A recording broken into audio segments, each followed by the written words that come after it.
আজকের এই ভিডিওর আলোচ্য বিষয় নূরজাহানারা স্মৃতি হাই মাদ্রাসা অ্যাসাইনমেন্ট 3 বিষয় ইতিহাস।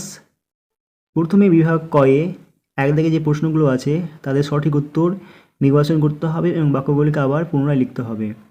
তো প্রথম প্রশ্নটা হচ্ছে বস্তিল দুর্গের পতন হয়।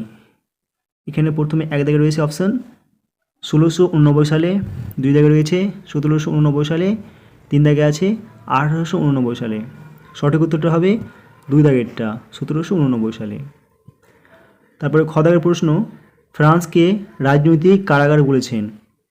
এক দাগে রয়েছে রুশো, দুই রয়েছে ভলতেয়ার, তিনে আছে মন্তিস্কো। সঠিক উত্তর হবে দুইয়েরটা ভলতেয়ার। তারপরে গ দাগের প্রশ্ন ওয়াটারলুর যুদ্ধ হয় 1715 সালে, 1815 সালে, 1915 সালে। সঠিক উত্তর হবে দুইয়েরটা 1815 সালে। এরপরে ঘ দাগের প্রশ্ন ভিয়েনা সম্মেলনের মূলনীতি ছিল। প্রথমে আছে দুটি, তারপরে তিনটি, তারপরে হচ্ছে চারটি। সঠিক উত্তর হবে তিনটি। এরপরে দুই দাগের কয়ের প্রশ্ন টেনিস কোর্টের শপথ কবে হয়েছিল। উত্তরটা হবে টেনিস কোর্টের শপথ গ্রহণ হয় 1789 সালে 20 জুন। এরপরে খ দাগের প্রশ্ন সামাজিক চুক্তি মতবাদের লেখক কে। উত্তরটা হবে সামাজিক চুক্তি মতবাদের লেখক জন লক। এরপরে গ দাগের প্রশ্ন ইমিগ্রি কাদের বলা হয়। উত্তরটা হবে যে সমস্ত অভিজাত ফরাসিরা দেশ ত্যাগ করে চলে যায় তাদের ইমিগ্রি বলা হতো। এরপরে ঘ দাগের প্রশ্ন ফরাসি বিপ্লবের মূল আদর্শ কী ছিল।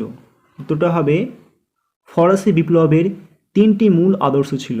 এগুলো হলো সাম্য, মৈত্রী ও স্বাধীনতা, অর্থাৎ জাতীয়তাবাদ, গণতন্ত্রবাদ এবং ব্যক্তি স্বাধীনতা।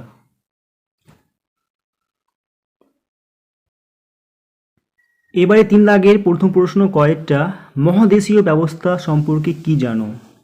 এর উত্তরটা হবে ইংল্যান্ডের সামুদ্রিক বাণিজ্যকে স্তব্ধ করে তার সমস্ত অর্থনৈতিক কর্মকাণ্ডকে বিপর্যস্ত করার প্রচেষ্টায় নেপোলিয়ন বোনাপার্ট ইংল্যান্ডের বিরুদ্ধে 1806 ও 1807 খ্রিস্টাব্দে মোট 4টি ডিক্রি জারি করে। যে অর্থনৈতিক অবরোধ গড়ে তোলেন তাকেই মহাদেশীয় ব্যবস্থা বলা হয়। নেপোলিয়ন তার সেনাপতি লেনমন্ট জেলার্ড এর অর্থনৈতিক অবরোধের রিপোর্টের উপর ভিত্তি করে এই মহাদেশীয় অবরোধ প্রথার ছক কষেন। এরপরে তিনের খ দাগের প্রশ্ন ভিয়েনা সম্মেলনের মূল নীতিগুলি লিখো। এর উত্তরটা হবে ভিয়েনা সম্মেলনের মূল নীতিগুলি প্রথমত ন্যায্য অধিকার নীতি। এই নীতির মূল কথা হলো ইউরোপের বিপ্লব পূর্ববর্তী রাজবংশগুলিকে ক্ষমতায় ফিরিয়ে আনা। এই নীতির ফলে ফ্রান্সের বুর্ব বংশ, হল্যান্ডে অরেঞ্জ বংশ, তা নিয়াই ভিদ্যুতে সাতবাহন বংশ এবং মধ্য ইতালিতে পোপ ক্ষমতা লাভ করে। 2 নম্বর পয়েন্ট ক্ষতিপূরণ নীতি। এই নীতির মূল কথা হলো ক্ষতিপূরণ দেওয়া। এই নীতি প্রয়োগ করে নেপোলিয়নের বিরুদ্ধে যুদ্ধে যারা প্রচুর আর্থিক ক্ষতির মুখে পড়েছিল তারা ক্ষতিপূরণ হিসেবে ইউরোপ ও ইউরোপের বাইরের নেপোলিয়নের অধিকৃত ভূখণ্ডগুলি ভাগাভাগি করে। এরপর 3 নম্বর পয়েন্ট শক্তি সাম্য নীতি। ভবিষ্যতে ফ্রান্স যাতে পুনরায় শক্তিশালী হয়ে ইউরোপের শান্তি নষ্ট না করতে পারে তা নিশ্চিত করা এই নীতির মূল লক্ষ্য। এই নীতির প্রয়োগ করে ফ্রান্সের সেনাবাহিনী ভেঙে দেওয়া হয় এবং ফ্রান্সকে 70 কোটি ফ্রাঙ্ক ক্ষতিপূরণ দিতে বাধ্য করা হয়। এবারে 3 দাগের গয়ের প্রশ্ন ভেটো কি। এর উত্তর হবে ভেটো হচ্ছে একপক্ষীয়ভাবে কোনো ব্যক্তি বা প্রতিষ্ঠান, সংস্থা, দেশের মনোনীত প্রতিনিধি কর্তৃক কোনো সিদ্ধান্ত বা আইনের উপর স্থগিতাদেশ প্রদান করা।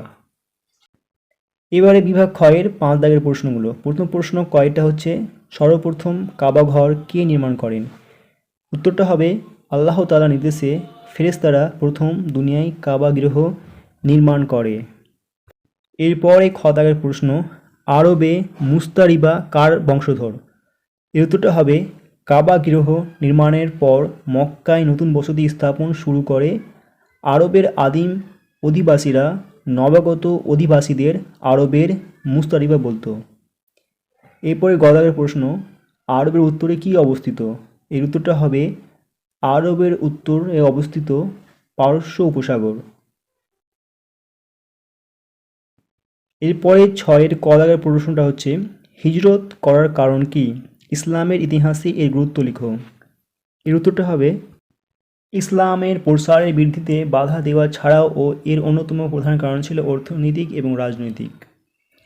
অর্থনৈতিক কারণ ছিল এই যে মক্কা থেকে ইয়াছড়ির হয়ে সিরিয়ায় তাদের গ্রীষ্মকালীন ব্যবসা পরিচালিত হতো। এই সময় সিরিয়ায় তাদের বার্ষিক ব্যবসার আর্থিক মূল্য ছিল প্রায় 2.5 লক্ষ দিনার। এছাড়াও ছিল তায়েফ এর ব্যবসা। উভয় ব্যবসার জন্য যাতায়াত পথ ছিল ইয়াছড়ির। আল্লাহ পাক এমন এক স্থানে নির্যাতিত মুসলমানদের হিজরতের ব্যবস্থা করেন যা হয়ে ওঠে এক অর্থনৈতিক গুরুত্বপূর্ণ কেন্দ্রীয় ভূমি। এই হিজরতের রাজনৈতিক গুরুত্ব ছিল এই যে ইয়াছড়িবে মুহাজিরগণের অবস্থান সুদৃঢ় এবং ইয়াছড়িবাসীগণ ইসলামের পক্ষে অবস্থান নিলে তা মক্কা মুশরিকদের জন্য চ্যালেঞ্জ হয়ে দেখা দিবে। ফলে তা মক্কাবাসীদের সঙ্গে যুদ্ধ পরিস্থিতি সৃষ্টি করবে, যাতে তাদের জান মাল ও ব্যবসা বাণিজ্য সবকিছুই হুমকির মধ্যে পড়বে। হিজরতের গুরুত্ব। প্রথমত, ইসলামের জন্য রাসূল সাল্লাল্লাহু আলাইহি ওয়াসাল্লাম এবং প্রাথমিক যুগের সকল সাহাবাদের অনন্য ত্যাগ ও জীবন সংগ্রামের নগদ ফলাফল হিজরতের মাধ্যমে লাভ হয়। 2. হিজরতের ঘটনাকে কেন্দ্র করে হিজরি ক্যালেন্ডারের সূচনা হয়। 3. হিজরত পরবর্তী সময়ে রাসূল সাল্লাল্লাহু আলাইহি ওয়াসাল্লাম এর প্রশিক্ষণের ভিত্তিতে একটি স্বতন্ত্র রাষ্ট্র প্রতিষ্ঠা সম্ভব হয়। 4. হিজরতের মাধ্যমে ইসলামের ইতিহাসে নিগ্রহের যুগ শেষ হয়ে সমৃদ্ধির যুগের সূচনা হয়।